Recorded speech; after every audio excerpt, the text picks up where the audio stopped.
The Senate Committee on Banking, Housing, and Urban Affairs will come to order. Thank you for joining us. Senator Rounds will be ranking member today. Welcome back. He's done that before. Thank you, sir. I like the relationship. I'd like to thank Senator Sinema for her years on the committee. In her service, she is moving to the Appropriations Committee. I welcome Senator Butler from California. She unfortunately, soon after being sworn in, she is sick, nothing serious, but will be back likely next week. We're excited to work with her. The committee meets today to consider 6 nominations, 4 of whom are renominations. Ms. Tanya Otsuka to be a member of the National Credit Union Administration Board. Welcome. The Honorable Mark Uyeda, nominated to be member of the Securities and Exchange Commission. Welcome back. Honorable Spencer Bachus, whom I served in the House with, renominated to be a member of the Board of Directors of Ex-Im Bank. Welcome back, Congressman Bachus. Ms. Jennifer Fain to be Inspector General of Federal Insurance Deposit Corporation. Welcome, Ms. Fain. The Honorable Claudia Slacik, renominated to be a Director of the Securities Investor Protection Corporation. Welcome back, Ms. Slacik. And the Honorable William Brodsky, renominated to be Director of the Securities Investor Protection Corporation. Welcome back, Mr. Brodsky. We thank the nominees for appearing today. We especially thank them for their willingness to serve, in the case of pretty much all of you, to continue to serve your country. These nominees will play an important role in the success and stability of our financial system if confirmed. We look forward to that.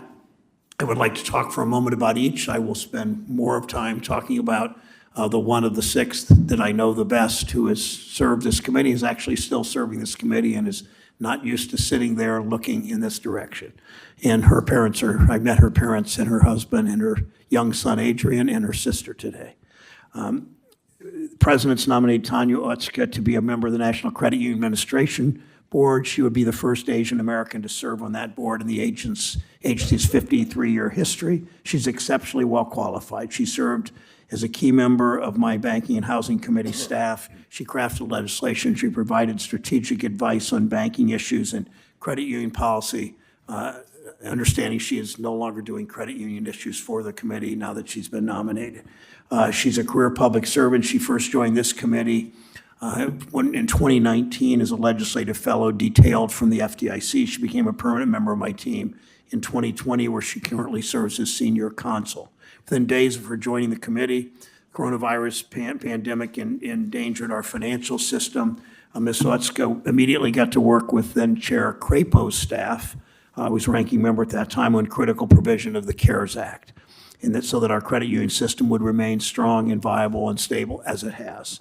When our financial system was tested earlier in the year by the largest bank failures since 2008, Ms. Otsuka worked to keep committee offices informed about the rapidly evolving situation. She was in constant contact with regulators and other stakeholders. She's played a pivotal role in legislation advanced by the committee this year, including, surprise to many, the Recoup Act to hold failed big bank executives accountable. We voted out of this committee, again, a surprise to people, that we could work together on something so contentious and difficult that many banks didn't want. We passed it out 21-2. Ms. Otsuka has played a big role in that, and I thank her for that. River City Federal Credit Union out of San Antonio wrote to the committee. We appreciate Tanya's work to raise the visibility of credit unions, remove barriers to growth, and support credit unions in deepening their impact in the communities they serve. Michael Edelman, whom I know, President and CEO of the Ohio Bankers League, wrote, while we may have differed on specific policy decisions, Ms. Otsuka always did her homework, gave OBL and other interested party a fair shake. She welcomes a diversity of views. She's the type of regulator we ought to have in these critical economic positions. Congratulations on your appointment, Ms. Otsuka. President has renominated Mark Uyeda to a full term on the SEC. He served as a board member of the commission since last year. Prior to his confirmation, Mr. Uyeda was detailed to then-ranking member Toomey's staff from the SEC. He first joined the SEC in 2006. He served in several roles, including counsel for Commissioners Paul Atkins and Michael Pivovar, as well as senior advisor to Chair Jay Clayton. Early in his career, he worked in private law practice as well as for the California Department of Corporations. Welcome back, Mr. Uyeda. President's renominated Congressman Bachus to the XM Board Bank. Spencer Bachus first joined XM as a board member in 2019, along with Judith Pryor and then Chair Kimberly Reed. He played an important role in helping reopen XM after an unfortunate 4-year partial shutdown. For 22 years, Congressman Bachus represented Alabama's 6th District. He joined the House of Representatives the same day I did many years ago. He was chair and ranking member on that committee. Good to see you again, Congressman. President's nominated Jennifer Fain to be Inspector General of the FDIC, a role that carries great importance given the recent bank failures. She brings years of audit, inspections, evaluations, and investigations experience, including in the areas of financial services and consumer protection. She possesses extensive experience in federal government oversight, serving in several agencies' inspector general offices. More recently, she served in senior leadership roles at XM Bank Office of Inspector General, notably as Deputy Assistant IG for Inspections and Evaluations. Prior to joining XM, she served as IG offices at HUD, FHFA, and the U.S. Election Assistance Commission. Glad to see you, Ms. Fain. Thanks for coming. We also consider the nominations of 2 qualified nominees to the Board of Directors of the Securities Investor Protection Corporation's Claudia Slacik and William Brodsky. Both nominees have significant financial services experience. Ms. Slacik possesses some 30 years of financial services experience, both in the public and private sector. The Senate confirmed her by voice vote to the SIPC, to the SIPC board last year. She currently serves as chair. Prior to serving on SIPC, Ms. Slacik was the chief banking officer at Export-Import Bank. She served in senior level roles at several large banks before entering public service. Glad to see you again, Ms. Slacik. Last, Mr. Brodsky possesses 5 decades of securities and investment business experience. The Senate confirmed him to the SIPC board last year, similar to Ms. Slacik by voice vote. During his career, he's worked in senior level roles at several major exchanges, including the American Stock Exchange, the Chicago Mercantile Exchange, and the Chicago Board Options Exchange, where he was chair and chief executive officer. Welcome, Ms. Brodsky. Mr. Brodsky, thank you for joining us. If all of you would please stand for the oath, please. Oh, I'm sorry. You make your statement, then we do the oath. Sorry about that. Well, Don't, so sit back down. Sorry.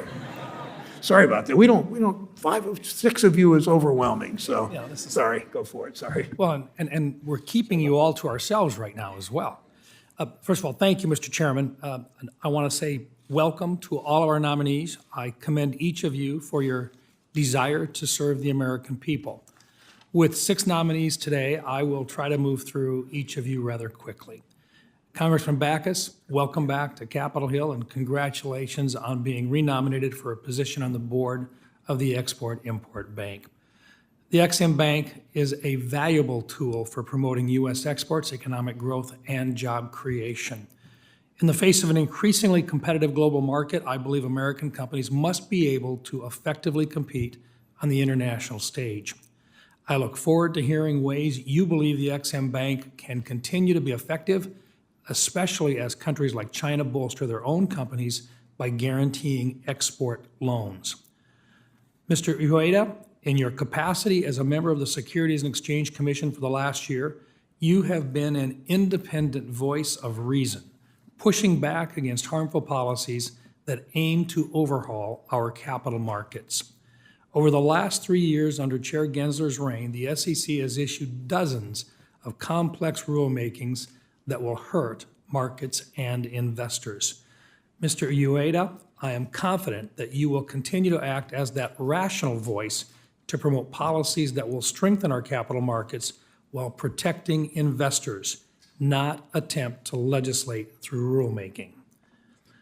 Turning to Ms. Fain. During the Obama administration, the Department of Justice and financial regulators initiated the controversial Operation Choke Point. The program aimed to pressure banks into withholding their services from completely legal industries that the administration didn't support, such as firearm manufacturers and payday lenders. The FDIC's own Inspector General, the position for which you are nominated, determined that FDIC personnel singled out these businesses in line with a widely held belief that senior FDIC officials disapproved of the businesses. I fear that there are individuals in the Biden administration who still advocate for the core principle of Operation Choke Point, which involves the abuse of regulatory power to restrict financial access to lawful businesses that happen to be politically disfavored. Ms. Fain, if confirmed, I charge you to use your 22 years of experience in federal oversight to make sure the FDIC adheres to its mission of promoting stability and public confidence in our financial system rather than playing politics with American companies. Ms. Otsuka, we know financial institutions are fully capable of pricing risks into their business decisions, including risks from changing customer preferences over time. I am extremely concerned financial regulators are trying to allocate capital away from carbon-emitting industries, including agriculture, to those deemed to be sufficiently green. For example, NCUA has warned that credit unions, and I quote, may need to consider adjustments to their fields of memberships as well as the types of loan products they offer, end of quote, because of climate change. In the upper Midwest, producers rely on access to credit from their local credit unions and other financial institutions for the financing of their farming and ranching operations. They feed the world.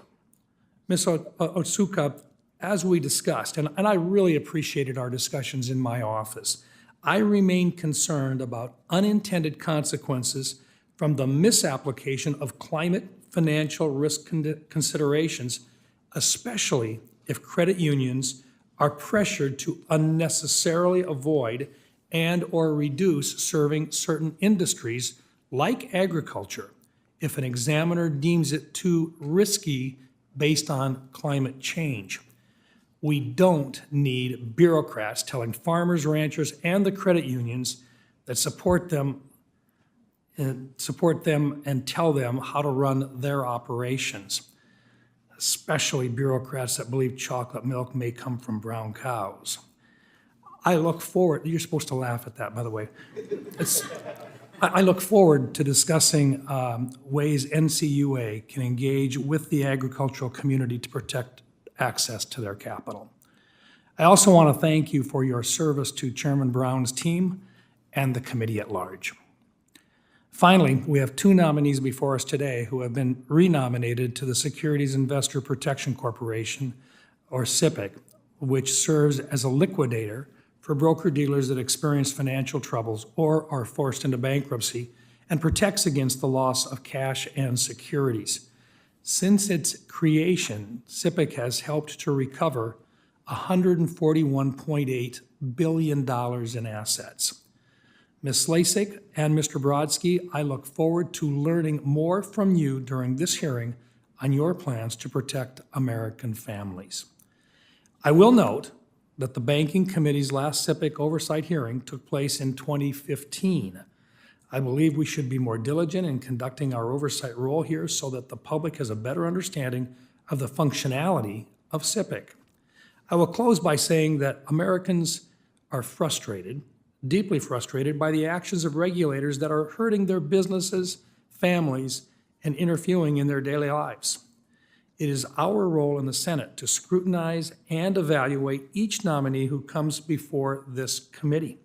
The decisions you make in your respective roles, if confirmed, will have a bearing on the quality of life for American families. We are entrusting you with very real and serious responsibilities. Thank you, Mr. Chairman.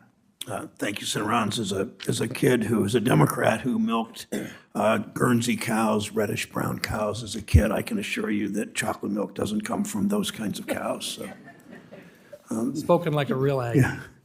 Please stand for real this time and raise your right hand. Thank you. Do you swear or affirm the testimony you're about to give is the truth, the whole truth, and nothing but the truth, so help you God?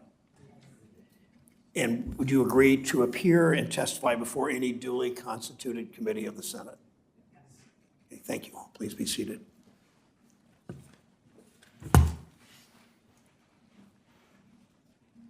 if any of you, as you speak, as you testify, would like to introduce friends or family members, certainly include that in your testimony, and I won't count that against your 5 minutes. So, Ms. Otsuka, if you would begin. Ms. Otsuka. Thank you, Senator. Chairman Brown, Ranking Member Rounds, and distinguished members of the committee, it is an honor to appear before you today. Thank you to President Biden for nominating me and to Senator Brown for his support. I also want to thank the Senate Banking, Housing, and Urban Affairs committee staff and the member staffs for their well wishes, and most importantly, for the work they do every day to serve the American people. With me today are my spouse of 10 years, Matt, our son, Adrian, and my sister, Natalie. Also with me today are my parents, Carrie and Seema Otsuka, who worked and sacrificed so that my sister and I would have everything we needed to succeed. They instilled in me a strong work ethic, sense of purpose, and respect for others. I would not be sitting here today without their love and support. I am honored and humbled to be nominated to serve on the board of the National Credit Union Administration. The NCUA's mission of ensuring a strong system of cooperative credit is one that resonates with me both personally and professionally. Growing up, I spent many summers with my paternal grandparents, listening to my grandmother tell me stories about her childhood. During World War II, she and her family were sent to an internment camp in Arkansas, forced to leave behind most of their possessions, including their family farm in California. For the rest of the war, my grandmother and her family were incarcerated in a prison-like compound surrounded by barbed wire because they were Americans of Japanese descent. At the same time, her brother fought overseas in the 442nd Regiment of the U.S. Army. My grandfather and his family shared a similar fate, forcibly incarcerated in Arizona. My grandmother recounted how difficult it was after the war to make ends meet when she and her family had lost everything. Like my grandparents, many Japanese Americans faced the same struggle and were often met with discrimination when they tried to deposit money or get a loan. Some took matters into their own hands, forming a credit union so that Japanese Americans could access financial services and help each other rebuild their lives. Today, that credit union is still active and insured by the NCUA. Experiences like this embody the cooperative spirit and exemplify the important role that credit unions play in our communities and economy. It is fitting that today is the 75th anniversary of International Credit Union Day, which celebrates the credit union movement's mission of financial inclusion. As a career public servant with over a decade of experience in financial services law and policy, I also have a deep appreciation for the role that independent agencies like the NCUA play in maintaining stability and public confidence in our financial system. I began my career as an attorney at the Federal Deposit Insurance Corporation in the wake of the 2008 financial crisis. During my 10 years at the FDIC, I gained experience in supervision, enforcement, resolution, assessments, and deposit insurance, all of which are also critical functions of the NCUA. I worked on the implementation of a number of FDIC policy actions, including many related to the Dodd-Frank Act and S-2155. For the last several years, I've had the honor of serving on the staff of the Senate Banking and Housing Committee, managing a wide range of financial services issues, including credit union policy and oversight. I am grateful to Senator Brown for this opportunity and to Senator Crapo, who as the chair of the committee in 2019, allowed me the opportunity to serve as a legislative fellow on detail from the FDIC. During my time on the committee, I have had the privilege of working with his staff, Senator Toomey's staff, Ranking Member Scott's staff, and the staffs of the members of this committee.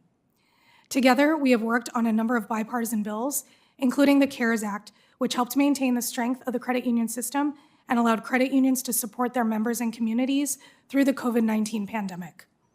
I have seen the positive impact of government working for the American people to maintain a safe and sound financial system, especially in times of uncertainty.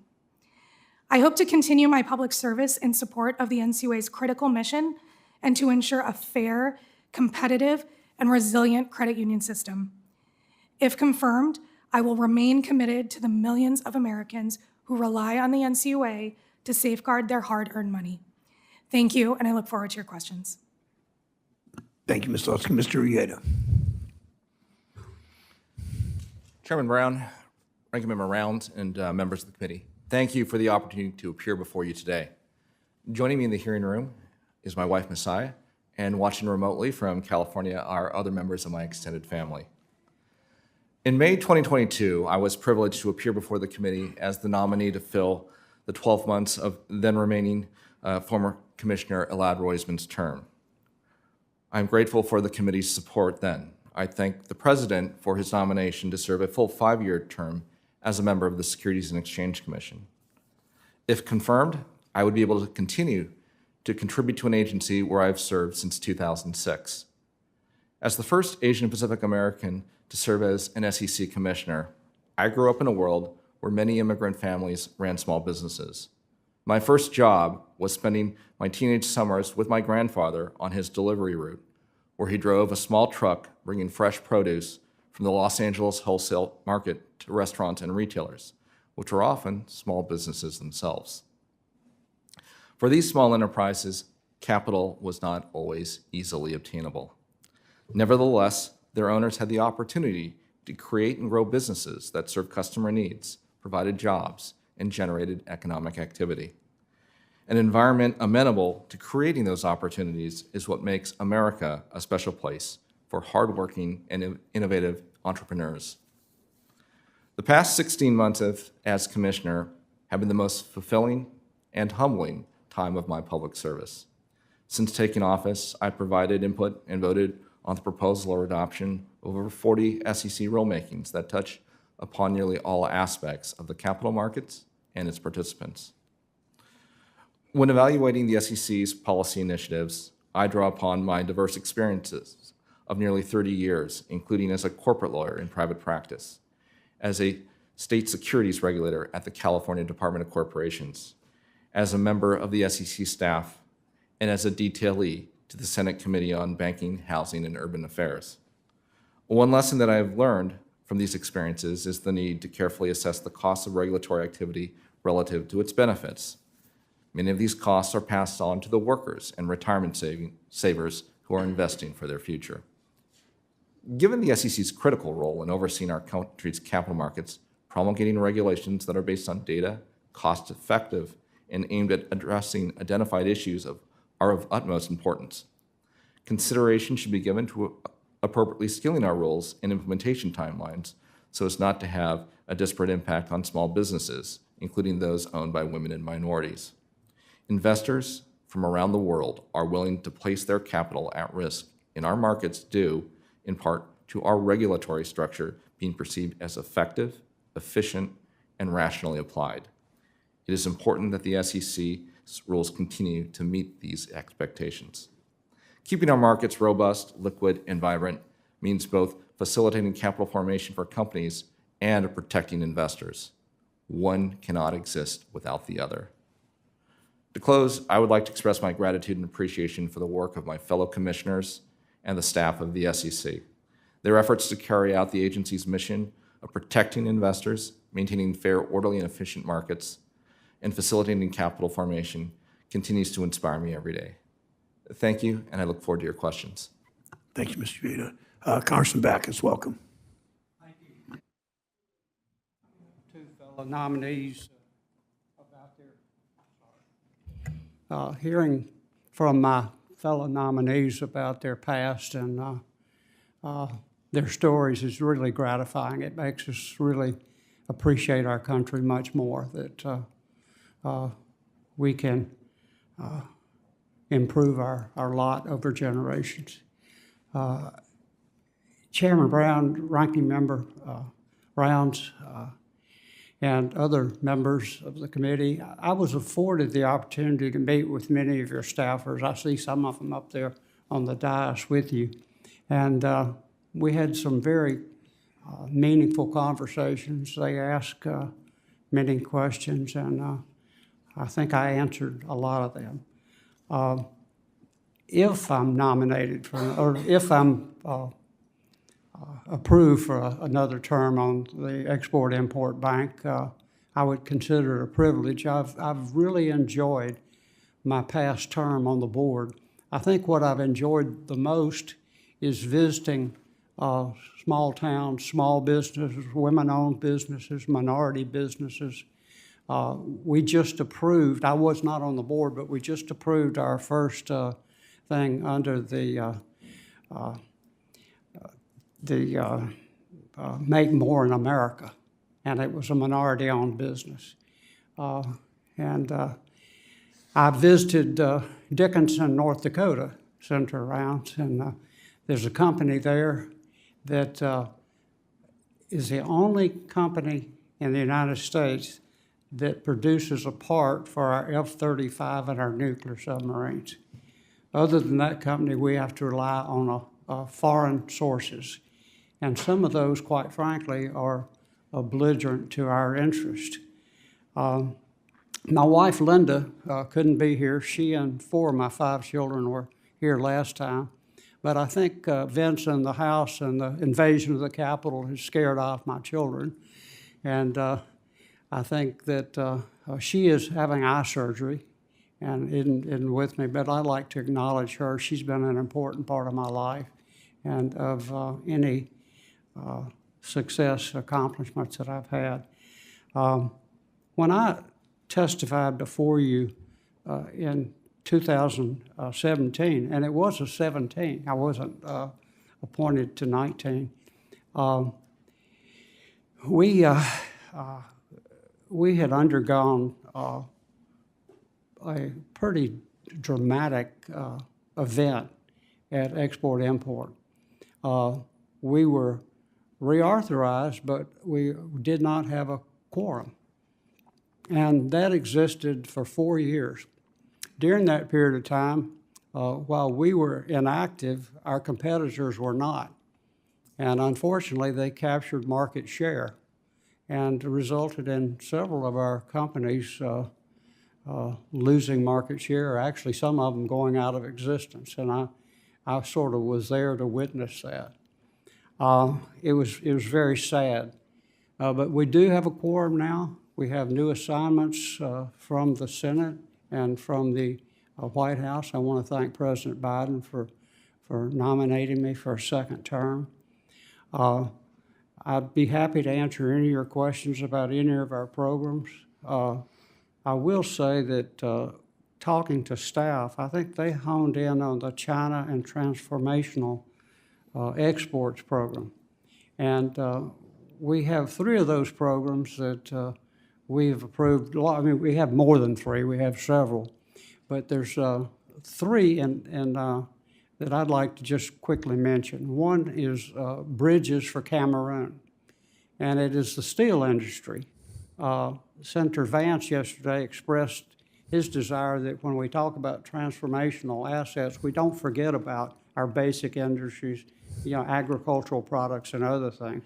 And a small company in Chicago, based in Chicago, will supply girder modular bridges for Cameroon. And we had intense negotiation over 3 years to take that from China. We also had 2 solar projects. One was in Honduras, another one was in Angola. Now, we usually do business where there's risk. We don't function if there's no risk. And we have banks that partner with us on all these projects. Having said that, my time is up. I look forward to your answers. Thank you very much, Congressman. Ms. Fain, you're welcome. You're recognized for 5 minutes. Thank you. Good morning, Chairman Brown, Ranking Member Rounds, and members of the committee. It's an honor to appear before you today as the President's nominee to serve as the Inspector General for the Federal Deposit Insurance Corporation. I would first like to thank my family, especially my husband Kevin, who is here today, and my 2 brothers and their families. My gratitude must begin with my parents who exemplified the opportunity of America and service to the country. My mother immigrated to the United States from South Korea and labored for years running her small restaurant. She is gone now, but still with me in so many ways. My father enlisted in the Army as a young man, and those years of military service served to inspire me to pursue a career in public service. For all of these family influences, I am profoundly grateful. I also thank My colleagues and mentors who have shared this professional journey with me, I would not be here without their support and encouragement over the years. I deeply appreciate the FDIC's longstanding essential role in maintaining stability and public confidence in the U.S. financial system. The FDIC ensures deposits, examines and supervises financial institutions for safety and soundness and consumer protection, makes large, complex financial institutions resolvable, and manages receiverships. Simply put, the FDIC helps protect individual Americans who place great trust in our nation's banks. As an independent organization, the FDIC Office of Inspector General plays a vital oversight role in ensuring the integrity and accountability of FDIC programs.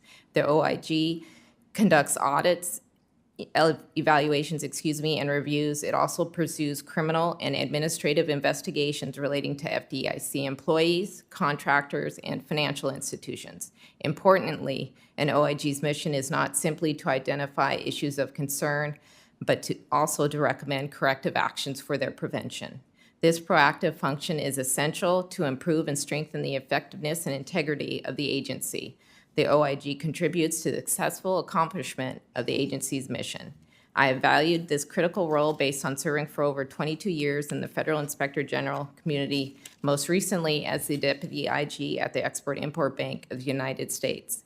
Previously, I acted in the role of IG for nearly 3 years, where I led a team of auditors, investigators, and analysts providing independent oversight of XM's programs and operations. Our office's accomplishments depended on the contributions of exceptional staff, and my main goal was to empower them to succeed. I carry these lessons in leadership with me today. My extensive oversight experience in financial services and consumer protection matters provide a deep foundation for me to serve as Inspector General for the FDIC. In prior management positions at XM OIG, I directed complex financial and performance audits and evaluations and inspections of multi-million-dollar international transactions. I also held leadership positions in OIG offices at the Federal Housing Finance Agency and the Department of Housing and Urban Development, which broadened my expertise in oversight for other agencies and disciplines, particularly for consumer protection. My appreciation for public service actually dates back to the beginning of my federal career in 1994 when I was a student intern in the accounting division of the United States Mint. After graduating from college, I worked in HUD OIG's Denver field office, where for several years I conducted and supervised audits of HUD programs throughout the Rocky Mountain region. I met with individuals from all walks of life who were affected by those programs, including lenders and loan recipients. Those conversations and experiences made a lasting impression on me. They illuminated the direct impact that OIG oversight can have on the lives of Americans and the importance of OIG's staff individual contributions. This perspective will be essential for me to successfully lead the FDIC OIG. It would be an honor to serve as the Inspector General of the FDIC. I would be committed to delivering results in an independent and objective manner on the effectiveness and efficiency of FDIC's programs and operations, which ultimately would benefit the American people. Thank you for considering my nomination. I look forward to working with you and your staffs. If I am confirmed, I am happy to answer any questions you may have. Thank you, Ms. Fain. Ms. Slacik, welcome. Chairman Brown, Ranking Member Rounds, and distinguished members of the staff and the committee. It's an honor to appear before you today, and it's really an honor to appear with this panel that is so impressive. Their personal stories are just so impressive. I'm grateful to be nominated by the President for reappointment to a full term as a member of the Board of Directors of SIPC. If confirmed, I would be honored to continue to serve and do all I can do in that capacity to protect investors and to promote confidence in the American and U.S. securities markets. Before presenting my background, let me first introduce you to the members of my family who are here with me today. First, my wife, Susan Davis, who was born and raised in Louisiana and who has dedicated most of her professional life in service to impoverished people in the neediest parts of the world. And second, my brother, Kurt Slacik, who was born in New York State and who is now a senior executive at a steel mill in Pennsylvania. 3 of my 5 beautiful and smart nieces are also with me today, Sophia, Catherine, and Samantha. As for myself, I was born in upstate New York and grew up there, as well as in New Jersey, Illinois, Connecticut, California, and Massachusetts. I also spent 5 years in Brussels, Belgium. I'm a product of both public and parochial schools, received my undergraduate degree from Smith College and my MBA from New York University. My parents are both deceased, but were the children of people who immigrated to the United States from Eastern Europe in the early 1900s. I have 3 other siblings who live in Florida, California, and Nevada. As for myself, I spent 35 years in the U.S. financial services industry, mostly as a commercial lender to corporations. Hello, Senator. And an international trade finance specialist. I have also experience in corporate restructurings, risk management, and general management. I've served on the boards of several companies, both public and private, with a specialty in audit committees, and I've served on several nonprofit boards as well. Before beginning my service as SIPC chair in 2022, my most recent professional position was as the chief banking officer of the Export-Import Bank, where my staff and I analyzed billions of dollars of transactions for small, medium, and large companies, which supported hundreds of thousands of jobs for Americans. My responsibilities included expanding the public's awareness of the bank and overseeing the due diligence and underwriting of transactions greater than $10 million before they were presented to the bank's board of directors. My close working relationship with the board allowed me to gain a keen appreciation for the role and responsibility of presidentially appointed boards. Since early 2022, I served as the chair of SIPC's board of directors. During that time, SIPC has continued to increase its reserves and to adapt to new technologies and changes in the securities industry. In addition, SIPC has overseen the closing the liquidation of Lehman Brothers, in which 110,000 customers achieved 100% recovery of nearly $106 billion of customer property at no cost to SIPC or to the American taxpayer. Moreover, the trustee in the SIPC-initiated liquidation of the Bernard Madoff investment has resulted in tremendous recovery efforts and recouped and distributed more than $14 billion to investors.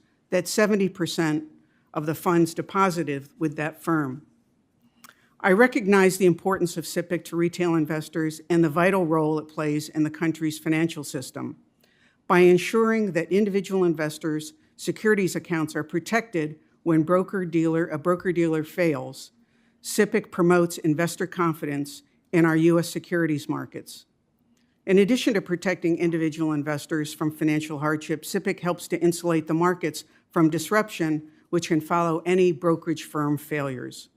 If confirmed, I will support SIPC's mission to guard investors in the always evolving securities markets. I pledge to act vigorously as a principal advocate for robust investor protection. I further pledge to work diligently with the members of the committee to address your concerns and keep you informed of SIPC's activities.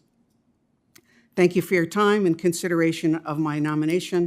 I look forward to answering any of your questions. Thank you, Ms. Slacik. Mr. Brodsky, welcome. Thank you, Mr. Chairman. Senator Rounds and Senator Tester, it's a pleasure to appear before you today. I'm honored to appear as one of President Biden's nominees to serve on the board of the Securities Investor Protection Corporation.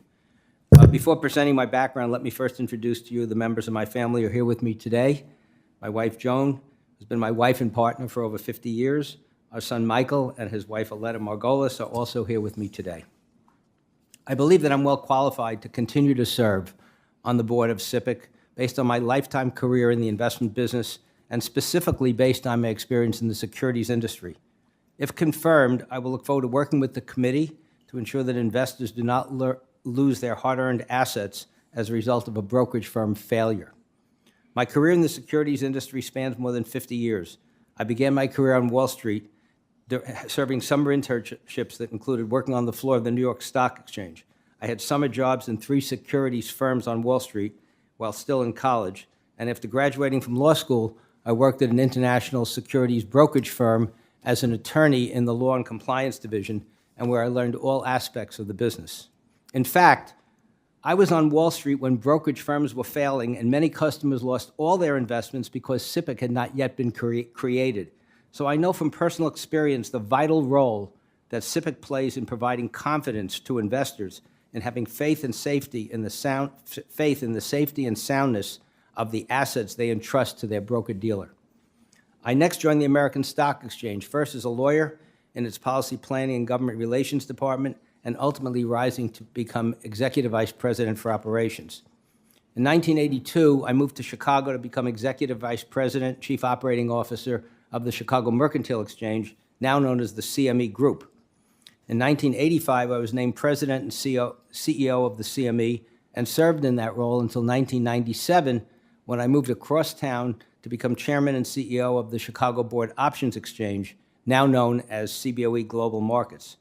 I served in that position until 2013, when I stepped down as CEO but remained as Chairman until 2017.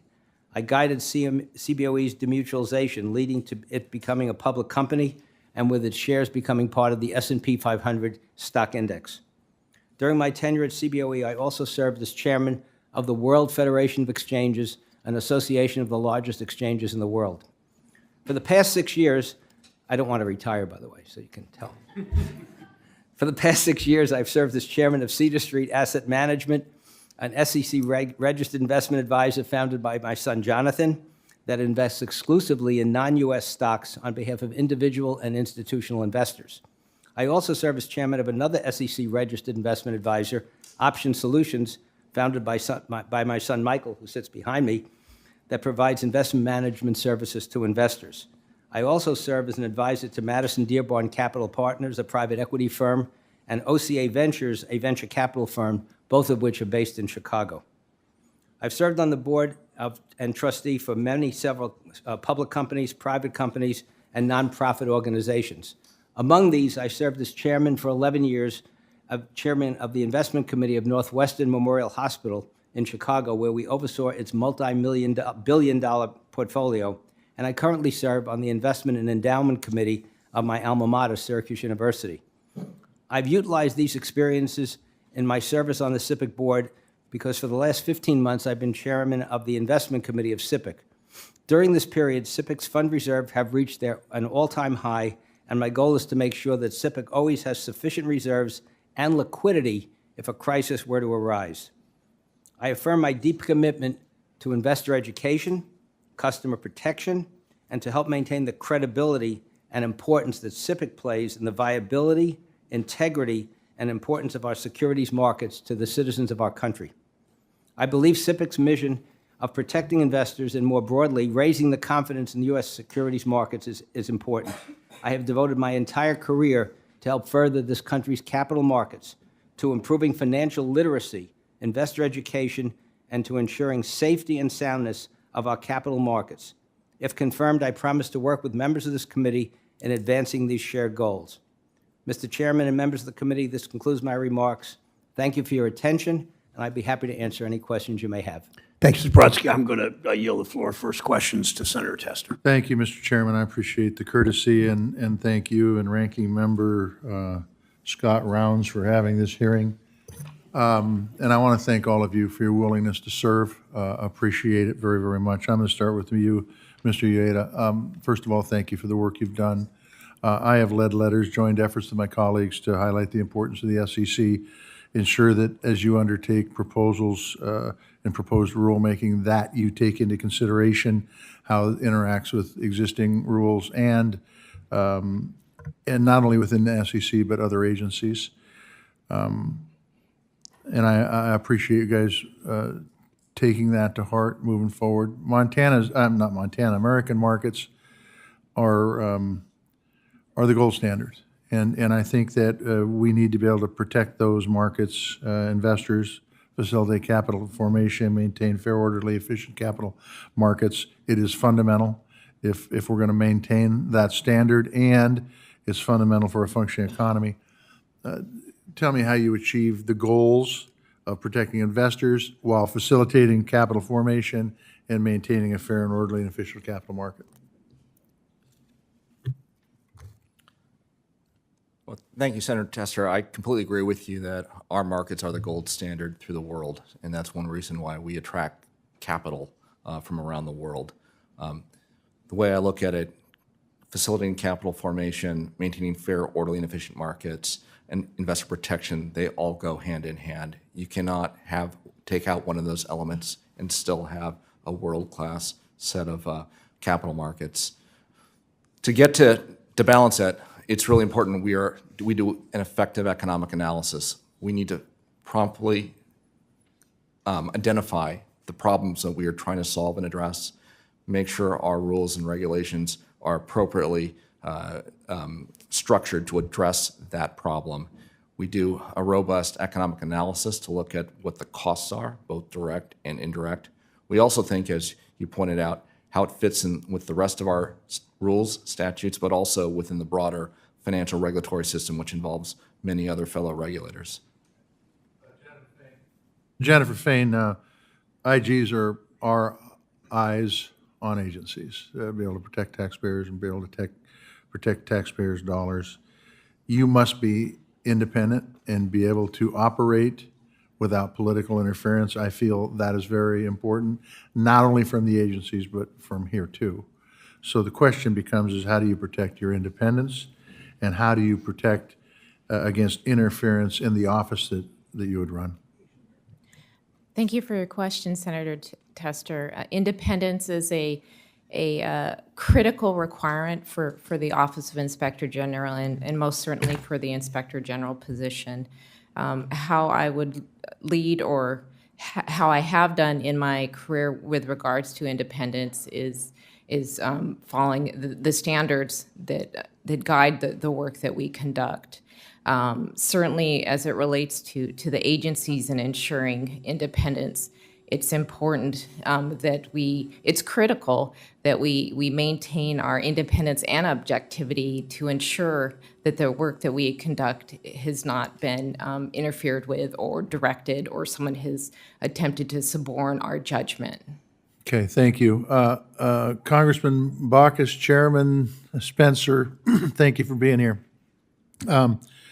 I come from the great state of Montana. We have a lot of small manufacturers, small businesses, rural areas, tribal areas.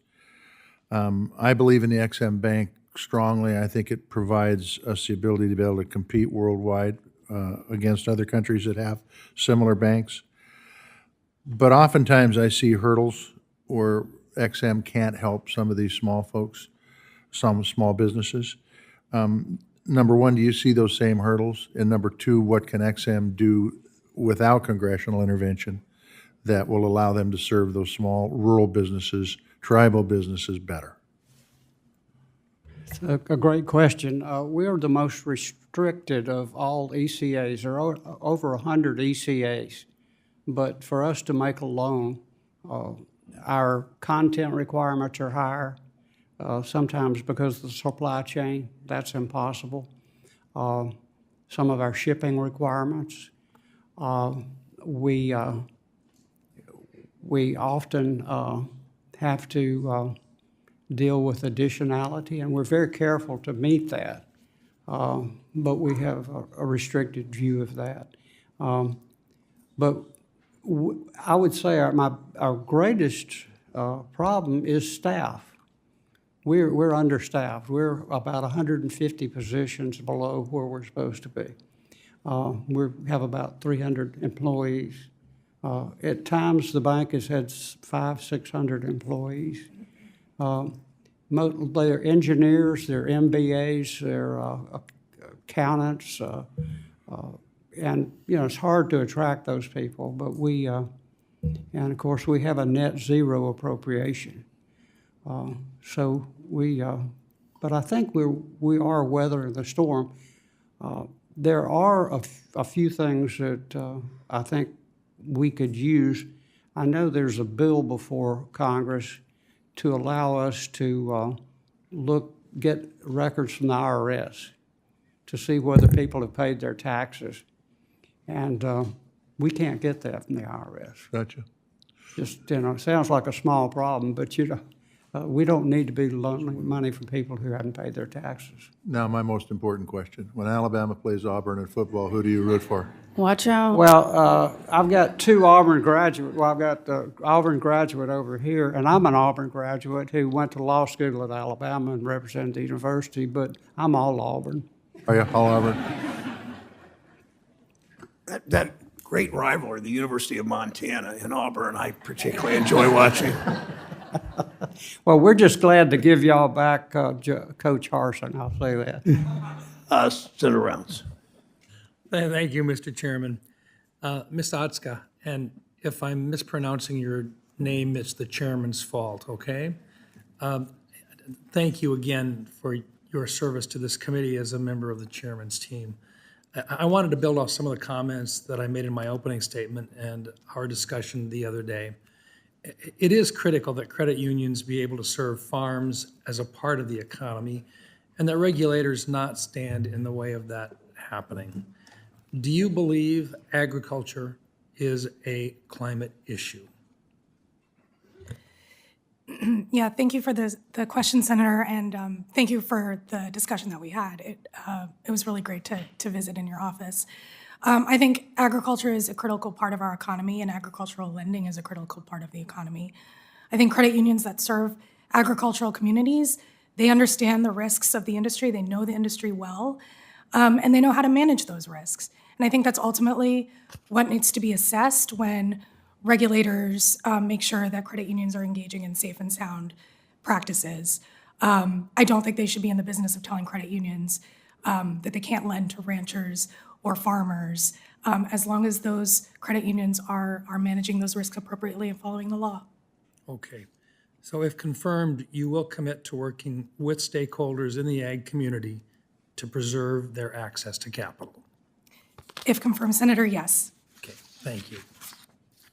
Ms. Fain, if confirmed, it is critical that you be completely independent and vigorous in your auditing and investigatory work at the FDIC to hold partisan regulators accountable.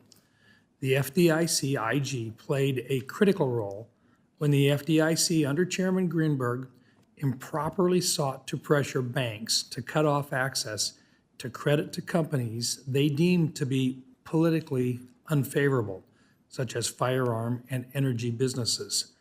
Ms. Fain, if confirmed as the FDIC IG, would you commit to being independent and vigorous in your audits and investigations into the activities of the FDIC? Thank you, Senator, for the question. And absolutely, I would commit to being vigorous and independent in the oversight work of the FDIC OIG. And I am familiar with the Operation Chokehold issue and certainly the work of the IG. And if confirmed, I would be interested in learning more about the agency's policies in advancing the safety and soundness of the financial system, and would certainly be welcome to follow up with you and your staff to discuss any of your concerns. Thank you very much. I appreciate that, and we'll take you up on that offer. Thank you. Thank you. Commissioner Uyeda, thank you again for being here and for your service. You've been an SEC commissioner now for the last year. As I noted in my opening statement, the SEC has issued dozens of rulemakings over the last 3 years. If finalized, these rulemakings will have overlapping implementation timelines and often affecting the same or interconnected financial products and market sectors. Commissioner Uyeda, I would hope that you would agree that when conducting rulemaking, the commission should consider known economic impacts, including the cumulative impact of concurrent rulemakings. Would you agree, sir? Senator, yes, I agree. Each individual rulemaking is not in itself in a vacuum, but operates and interacts with many other rules. And we really need to think, especially when we're making a lot of other changes at the same time, how they all interact together to pursue our goal of investor protection, fair, orderly, and efficient markets, and facilitating capital formation. Thank you. How do you weigh the benefits of a proposed rule against its cost, specifically if the rule might have an outsized impact on small businesses and emerging fund managers? That is a very, very important issue. That is one that I have pressed. One of the most important things I think we can do for smaller investment advisors and smaller broker-dealers is give them a longer period to comply. Many times when you do a rule, there are a lot of details that still remain to be worked out. It's much easier for those smaller entities to comply if those issues have already been solved especially by those who have much more resources to work to come to solutions with the staff. Thank you. Thank you, Mr. Chairman. Thank you, Senator Rounds. So let's get a two-part question. You started your career at FDIC, independent financial regulator, before we were lucky enough to have you on our staff. You've been nominated to serve on another independent financial regulator, NCUA. Discuss why it's important for financial regulators to be independent, and tell me at the same time, same answer, what will some of your priorities be? Thank you for the question, Senator. The safety and stability and the resiliency of our financial system is important to the strength of our entire economy. And so I think financial regulators like the NCUA should be independent to promote market stability, predictability, and continuity. Americans need to have confidence that decisions that affect the financial system, that affect their pocketbooks, are made independently and based on data. At the same time, I think congressional oversight of those independent agencies is important, so that regulators are held accountable to the American people. If confirmed, I will work to ensure that the NCUA fulfills its mission to protect the credit union system. One priority I would like to focus on, if confirmed, however, is to make sure that credit unions, especially smaller ones, can continue to stay competitive and provide affordable financial services to their members in a constantly evolving financial system. Small credit unions serve a lot of areas of this country that are that do not have access to financial services in the same way as other parts of the country, and so I think that's really critical to the strength of our overall economy. Thank you. Ms. Fain, you have 2 decades of experience. Talk about how IG offices can promote transparency and efficiency in agency operations and agency programs, and tell us some of the lessons you've learned from various IG offices you've worked with. Thank you, Senator, for the question. Transparency is very key, if not a critical component of the Inspector General mission and office in general. One way that Inspector Generals are able to contribute is through the reporting that they do, and it's key because oftentimes you have agencies and with programs and operations that can be opaque. And so the reporting that the Inspector General's offices complete and issue not only to Congress but the agency head and are available to public provide that inside look and understanding that taxpayers may not necessarily have with regards to the agency's operations. With my experience of 22 years with the inspector community, what I take from that is just the overall mission and the ability to have an impact on other people's lives beyond oneself. Personally, I like to fix things, and so I take great gratitude and in the work that I've been able to conduct throughout my career and make recommendations to agencies and departments that have provided solutions and instances where those agencies and departments can continue to build and do what they do best for the American public. Thank you. Mr. Uyeda, you heard what Ms. Fain said about transparency. I'm not sure you understand the outrage by people in stock buybacks. Senator Vance and I have been intricately involved together on what happened in East Palestine with the train derailment. You may not know details, but you certainly know of it. What led up to that, in large part, is that Norfolk Southern laid off 1/3 of its workforce in the preceding years. Executives took stock buybacks. Executives issued stock buybacks, took them to the tune of between $2 and $3 billion. Yet you voted against better disclosure of cyber attacks and stock buybacks. I don't really understand why, in light of what Ms. Fain said and what we know, that disclosure shines a light and makes people behave better often, including railroad executives. Why would you do such a thing? Chairman Brown, first off, let me express full agreement that transparency is a very key part of the securities laws. And I think one of the fundamental parts is that for the capital market, especially material financial information needs to be disclosed. In those 2 particular rules that you raised, share repurchase and cyber security, there were a number of technical approaches that I had significant concerns for. For instance, on the cybersecurity rule that you mentioned, for the first time, the SEC actually mandated forward-looking statements, which is very unusual for us to do for a particular type of disclosure. Normally, our disclosure are based on things that you can prove as fact. That's one thing we look at on our enforcement efforts. So I had significant concerns about the forward-looking statement part. I realize my time is up. May I continue? I've just finished my thought on share repurchase. Sure, of course.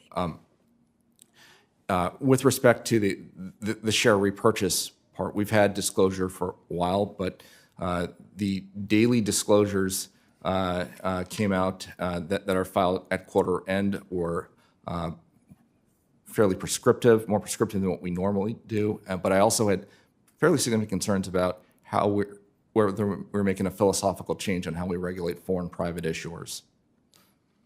Okay. Thank you for your response. The president of the Richmond Fed told me many years ago, the former president, he said, watch what we do and let us know you're watching what we do. And you understand that. Senator Vance, Ohio.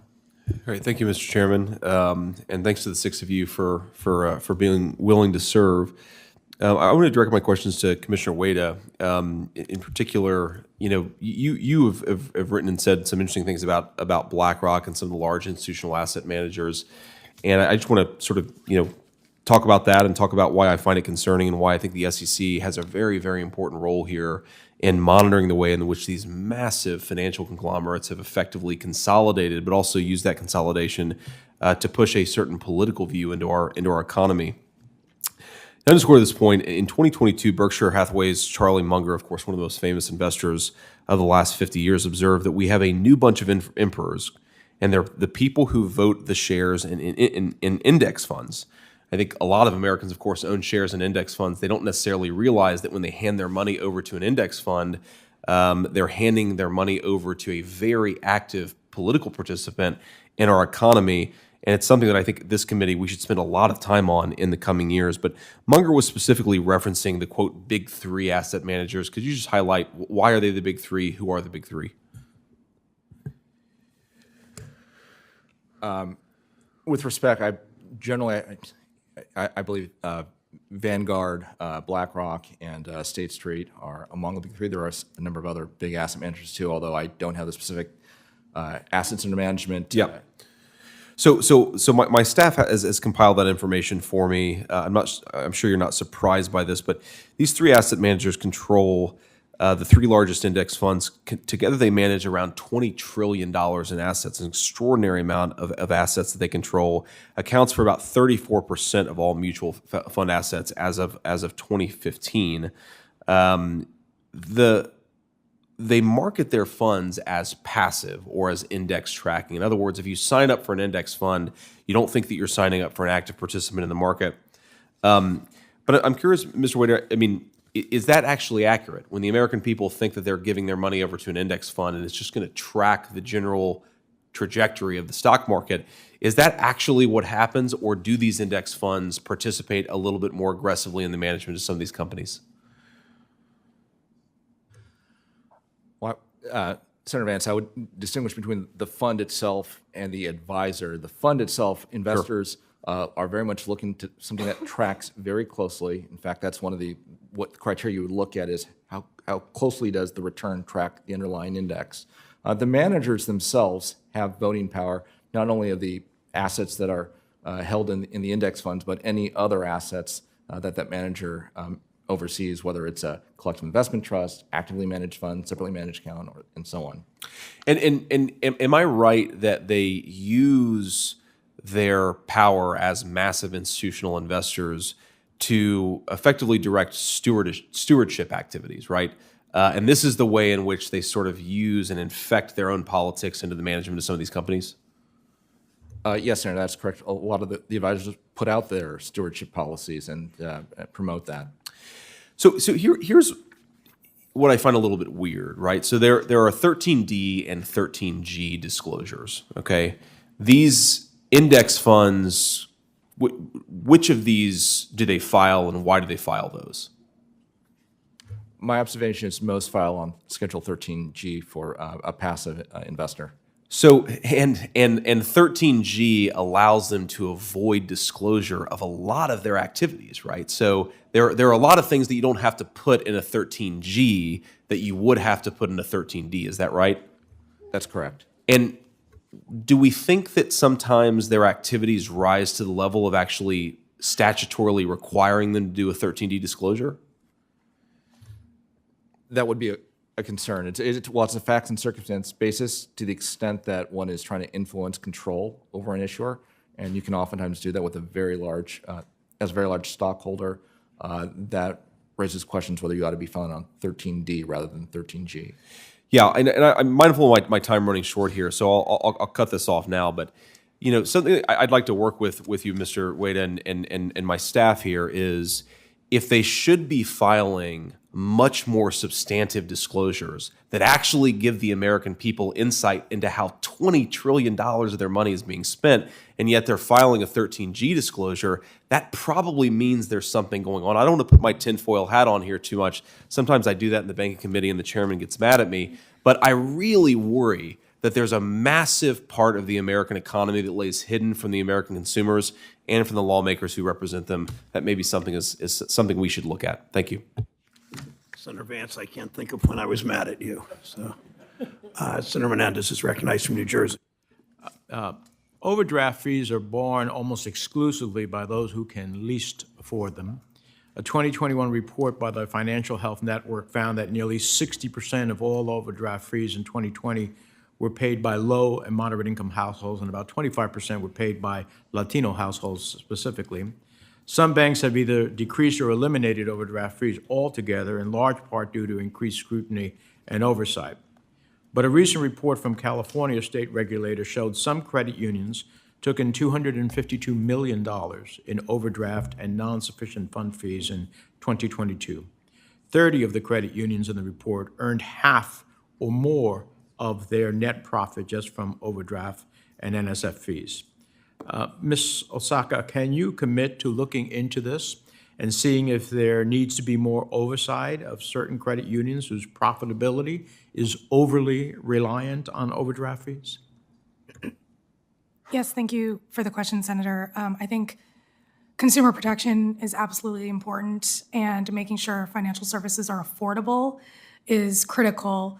And so if confirmed, yes, I am committed to looking more into this issue and following up with you in your office. Thank you.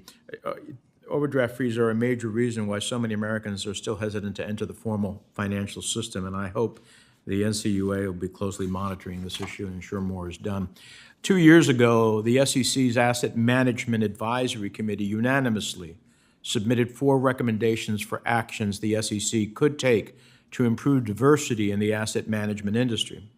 Since your confirmation when you said that you support holding a vote on these recommendations, the SEC has adopted 2 of the recommendations in the form of staff guidance, but has not taken action on the other 2.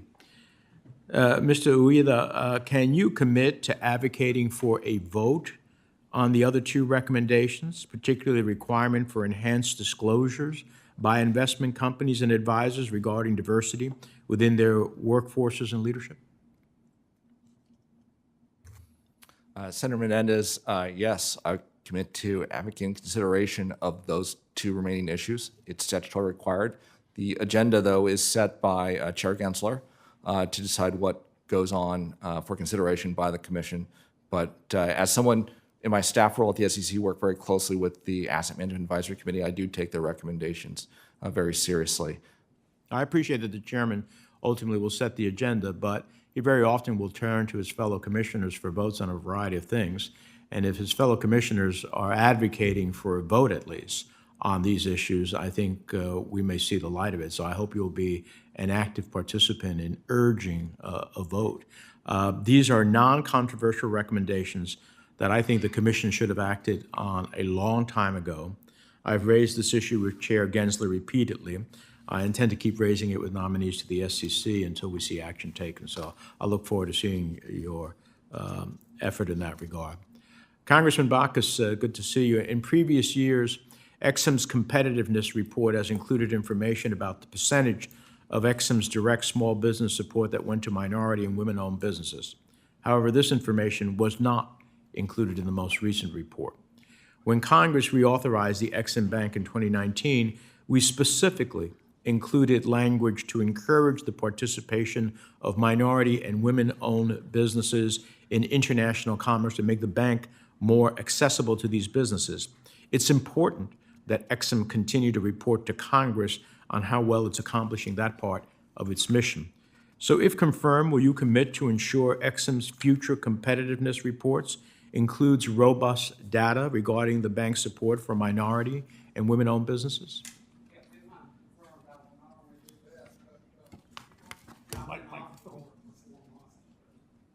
That report, I'm sorry. Yes, I will.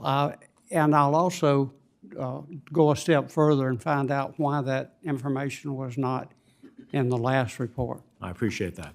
Finally, Ms. Fain, the FDIC's latest OMWI report shows that Hispanic representation, both in the overall workforce and in management, remains unacceptably low. Little signs of progress. Less than 5% of the FDIC's workforce is Hispanic or Latino, virtually unchanged from 2021. I've heard time and time again from Chair Gruenberg that, and other FDIC nominees that this is a priority, but actions speak louder than words. If confirmed, will you commit to conducting a review of FDIC's policies and strategies regarding increasing Hispanic representation in the agency? Certainly, Senator, and thank you for the question.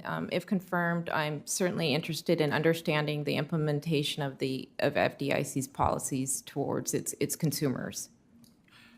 I hope not only to its consumers, but to its actually creating a diverse workforce that represents its consumers. Thank you, Mr. Chairman.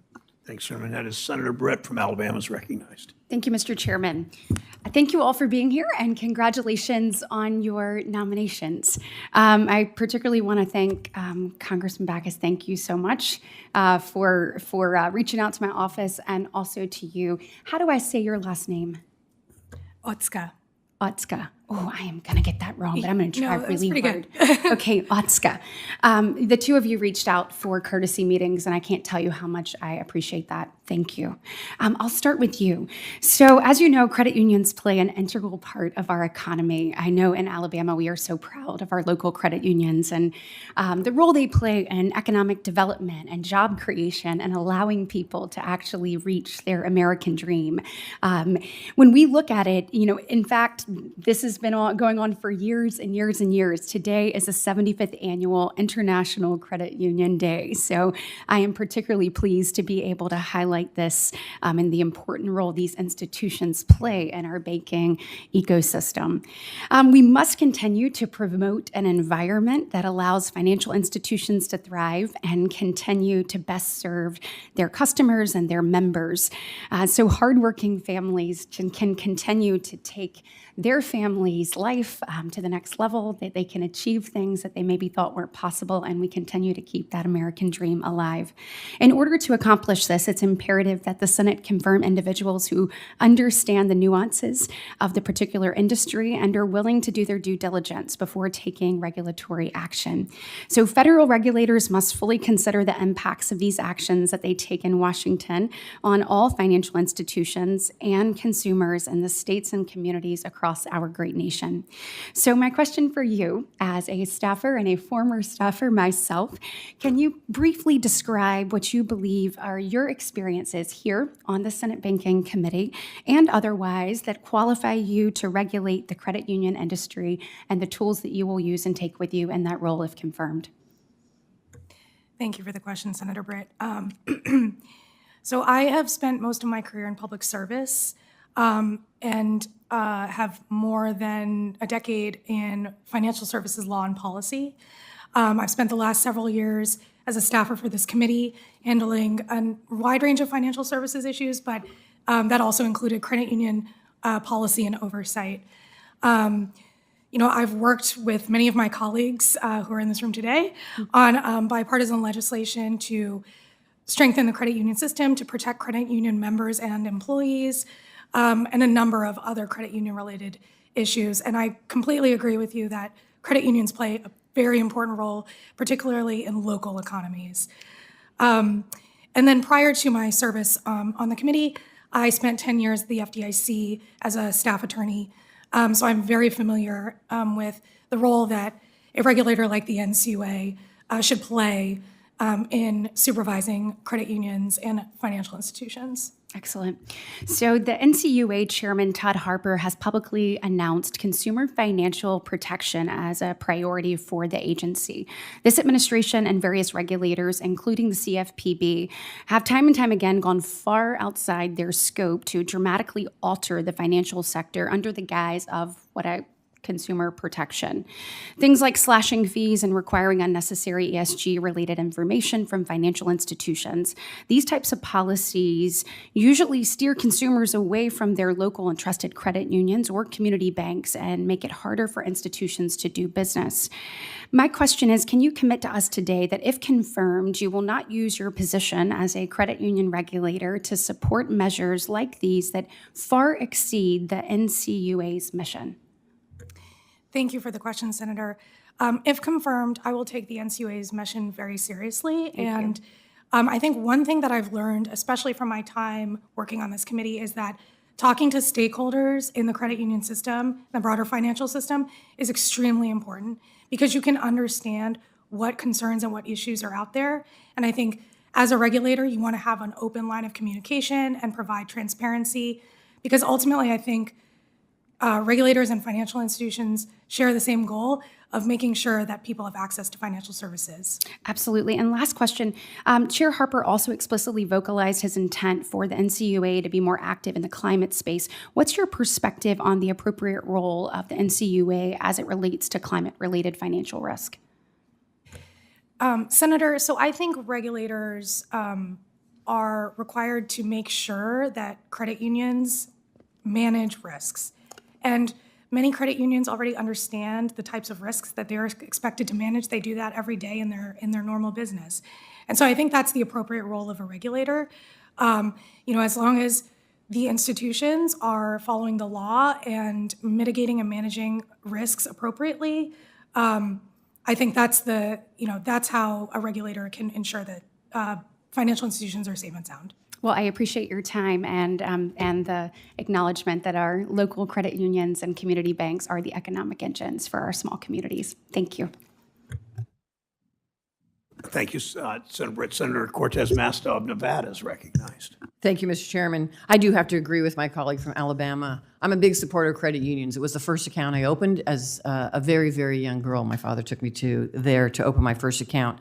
Let me, first of all, congratulate all of the nominees and all of the family members who are there listening to all these hopefully intelligent questions coming away toward your family. It's an honor always to be a part of these hearings and recognize so many that are willing to serve at a federal level. So thank you.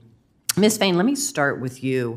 Earlier this year, we've talked a little bit about this. When Silicon Valley Bank and Signature Bank failed, the FDIC used the Deposit Insurance Fund to repay deposits that exceeded its $250,000 limit. The FDIC also used the DIF to help absorb some of the losses of the failed First Republic Bank to help facilitate its sale to J.P. Morgan Chase. What lessons can the OIG take from these three bank failures? And is there potential for reform of internal processes to strengthen the FDIC to prevent such large bank failures? Thank you, Senator, for the question.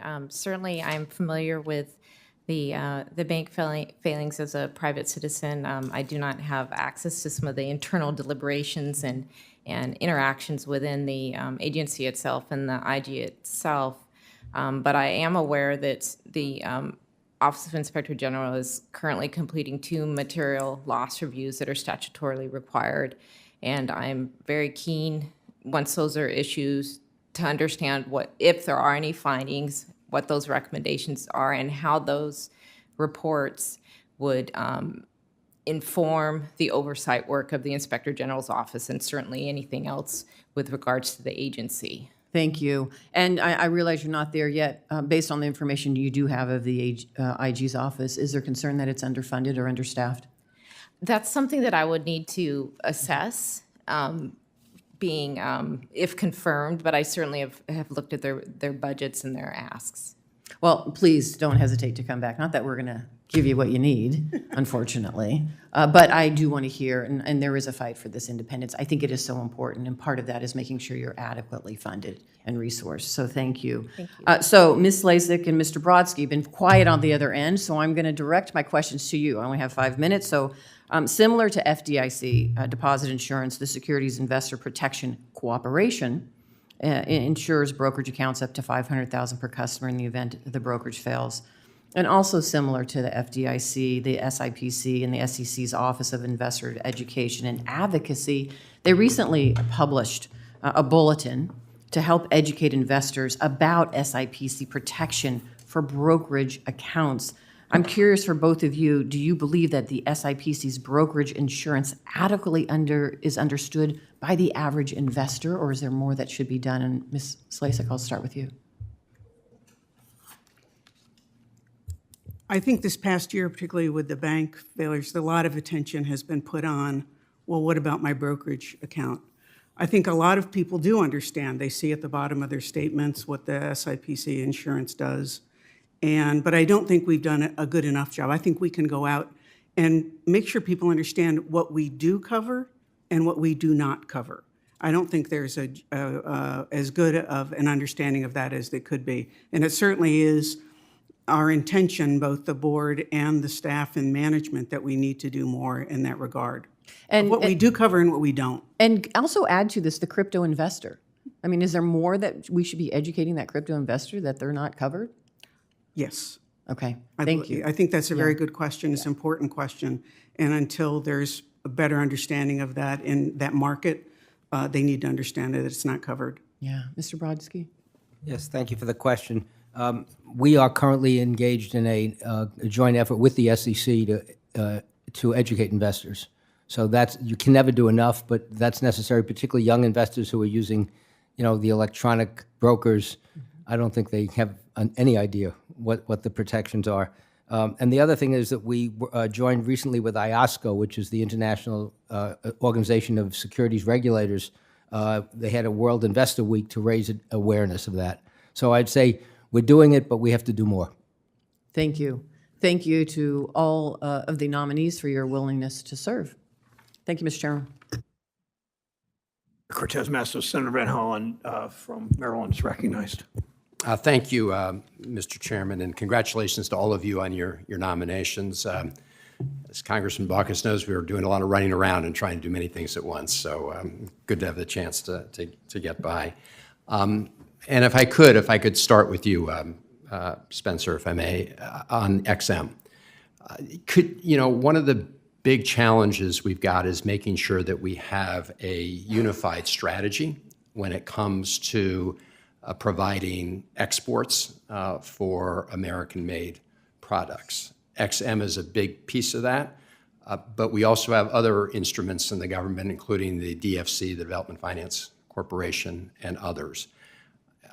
And I'm thinking about some of the big challenges we had ahead. We had a meeting yesterday convened by Senator Warner and others to focus on critical minerals, for example. Could you just speak to the role that XM Bank can play in that area? Because it's an area where the United States is way behind, both in terms of access to mining critical minerals for the batteries that will power electric vehicles, that are powering electric vehicles, and the processing of those critical minerals. So could you just talk, number one, about XM's role in that, but also the extent to which, in your experience, XM is actually working with these other agencies within U.S. government to meet critical national needs?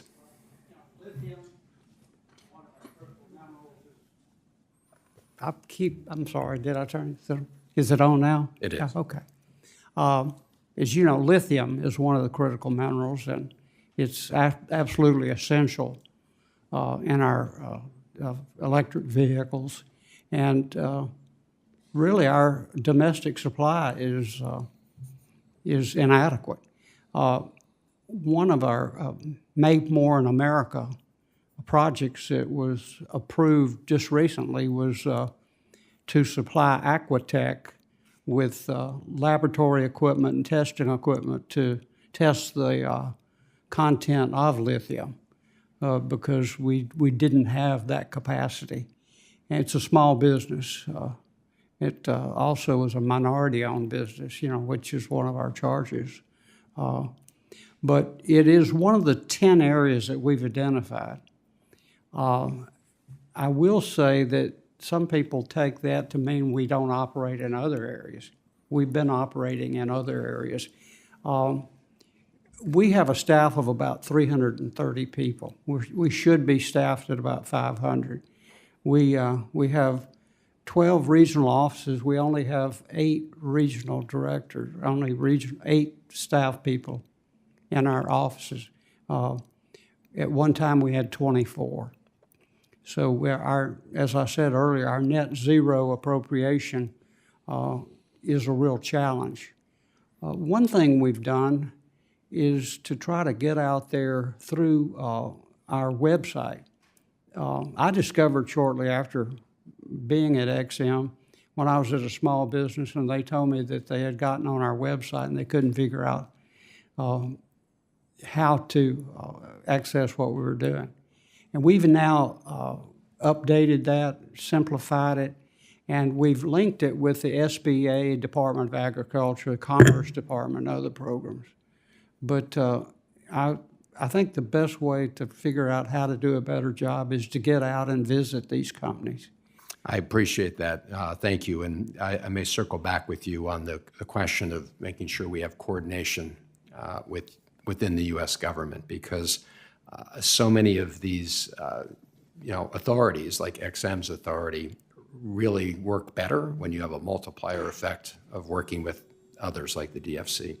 But if I could, Mr. Commissioner Uyeda, thank you for all the work that you've been doing, and thank you and the SEC for your help with Senator Kennedy and myself on our bipartisan legislation, the Holding Foreign Companies Accountable Act, which passed into law, making sure that we protect American investors, especially smaller investors, by ensuring that, in this case, China is complying with the same auditing rules as any other companies that trade on the U.S. exchanges.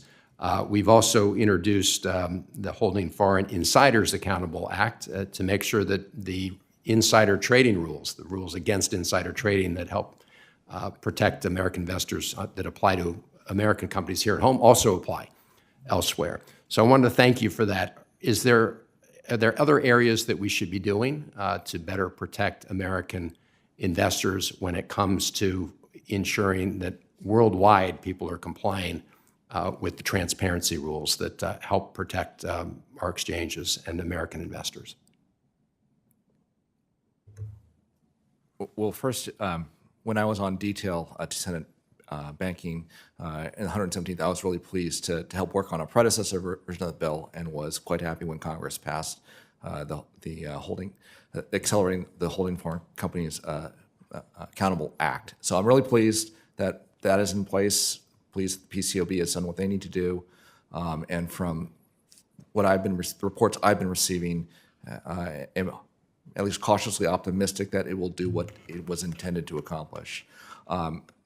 With respect to other foreign private issuers, we have a fairly simple rule. If you want to come list in the United States, raise capital in the United States, you need to provide the disclosures required in our laws and our rules. We have, between our Division of Corporation Finance and our Division of Enforcement, effective tools to ensure that the appropriate disclosure is being made by those entities. Thank you. We look forward to working with you to make sure we plug all the loopholes. Thank you, Mr. Chairman. Thanks, Senator Hound. Senator Fetterman from Pennsylvania is recognized. Thank you, Mr. Chairman. So, Mr. Uyeda, I'm going to be asking a question that is, it's not meant to be combative or take anything like that. Honestly, it's an honest question, and I apologize if I've ever been touched on before, but I really just want to ask a very basic kind of a question, and that is, should crypto exist? Is that something that should endure? And where does its value come from? Where is it derived?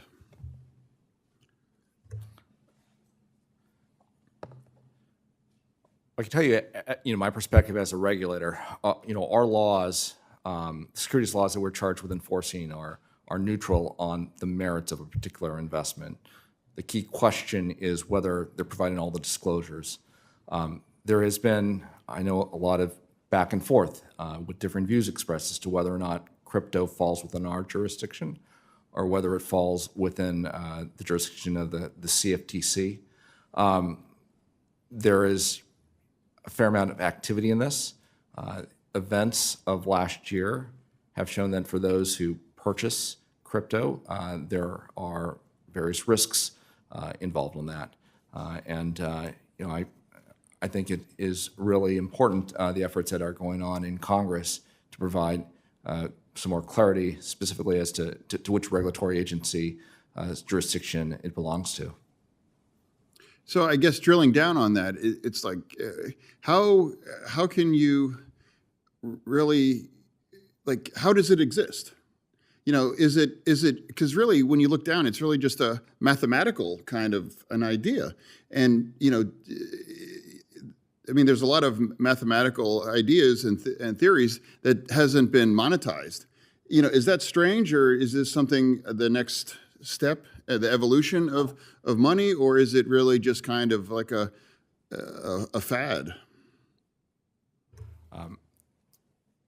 Well, I'd love to say that I have an in-depth technical knowledge of that, but I don't. I know one of the things with the capital markets is that we allow innovation.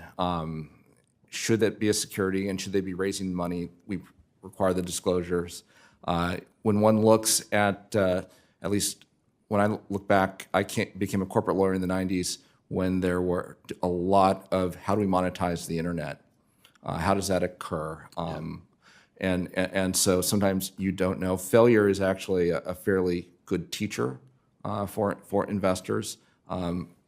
As a regulator, I get concerned about fraud, and this is one where it's complicated by the jurisdictional issues as to whether or not it is a security or it is not.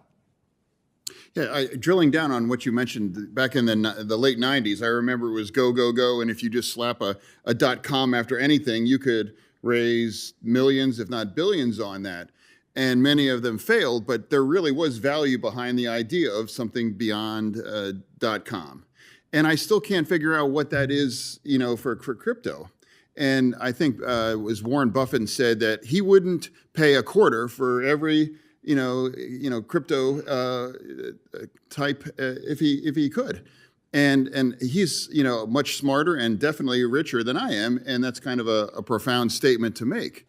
And it's still having the conversation, and I really don't fully understand it in the way. And should, even if crypto does exist, could it be just one standard like Bitcoin or anything, or can even more than one even survive is just a question. And to me, it's just like an open kind of conversation. I think that's a really important part of the American and world economy, especially given that it may have been involved in the Israeli attack. So thank you. And Mr. Bachus as well. I had the pleasure of meeting with you in my office yesterday, and I was very pleased with what you said and fully have expected and absolutely will announce today that I plan to vote for you and support you. And I understand that you are the choice of the Republican colleagues. And I absolutely would support that. And I am not the kind of senator that does not kind of find an obscure tweet or find out, that you had, a really bad taste in fashion or something to find out a reason not to vote for you. Because I believe that I may not agree with anything that's ever you said or ever that you've done, but I support the right of the Republicans to have their choice. And I absolutely believe in the export bank as well. And I look forward to voting for you. And thank you for spending time with me in my office yesterday. Thank you. Mr. Chairman. I think the world needs bipartisanship, and respect for each other, and you certainly showed that to me yesterday, and I appreciate it. Thank you. Thank you, Senator Fetterman. Thanks to the six of you for being here today and providing testimony. I hope we can work together as a committee to move forward quickly. I appreciate the Congressman's comments about bipartisanship in response to Senator Fetterman. Work together on confirmations of today's nominees. For senators who wish to submit questions for the record, those questions are due at 5 p.m. Monday, October 23rd. All members of the committee, whether asking questions today or not, are notified of that date. To the nominees, we'd like you to have your responses back to us by Monday, October 30th. By 5 p.m., you'll have 1 week to get them. Thank you for your testimony today. With that, the hearing is adjourned. Thank you.